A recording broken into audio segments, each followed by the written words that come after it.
Androany koa tsika dia manamarika ny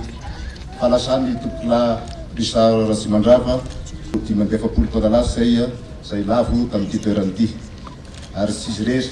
satria maro ihany koa reo mpitandron'ny filaminana, avy eo amin'ny gendarmerie zany, avy eo amin'ny polisy pirenena, avy eo amin'ny tafika malagasy izay namoy ainy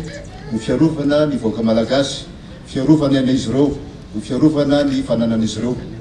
Izany dia adidy ho antsika mijanona mahatsoaran'izy ireo satria namoy ainy ireo miaramila, gendarme sy polisy ireo ho an'ny firenena malagasy, ho an'ny vahoaka malagasy ary mendrika alena tahaka tokoa ny famoisan-tenan'izy ireo. Izany koa dia mitarika an'izaytsika amin'ny zavatra miseho mitranga eto amin'ny tany sy ny fanjakana eo amin'ny lafiny fandriampahalemana, satria hentsika tsara tao fa maro dia maro ireo rahalahintsika izay ndosy ny fahafatesana noho ny etraketraky ny sasany, etraketraky ny tia kolikoly, etraketraky nireo tia misetrasetra, etraketraky nireo tena karena tampoka anaty atao hoe fitadiavana harena amin'ny fomba maloto. Ary izany dia iadian'izao fitondram-panjakana zao mijoro olo alarana amin'izany ny mpitandron'ny filaminana, la avy eo amin'ny polisy izy ireo, la avy eo amin'ny gendarmerie izy ireo, la avy eo amin'ny tafika malagasy izy ireo, satria izy ireo tokoa no aroriaka ho an'ny vahoaka malagasy manoloana nireo asan'ireo tsy tia fandriampahalemana, manoloana nireo asan'ny tia ratsy, manoloana nireo manororo ny vahoaka malagasy izay tsy azontsika andeferana. Ka noho izany indrindra dia mankasitraka ny sekretera-mpanjakana miadita gendarmerie izay nanana ny hevitra tsiarovantsika an'ireo mahery fotsika no rahalahy samy hafa ireo. Noho izany dia mankasitraka indrindrandrindra ny mpitandron'ny filaminana tsy ankanavaka eto Madagasikara,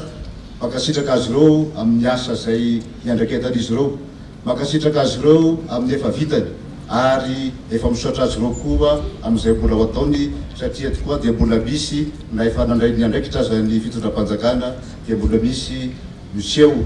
hafahafa amin'ny toerana sasany izay na efa voafehy dia mahagaga fa mbola eny ihany ireo tsy mataotody izay tsy mieritreritra fa tsy manimba ny fandriampahalemana amin'ny toerana sasany. Ary isika dia mijoro miady amin'izany tsy fandriampahalemana zany, mijoro miady amin'izany olon-drasy zany, ary ny marina dia tsy maintsy mandresy tompolasy tompovavy, ary izany no ankasitrahana ny mpitandron'ny filaminana eto Madagasikara.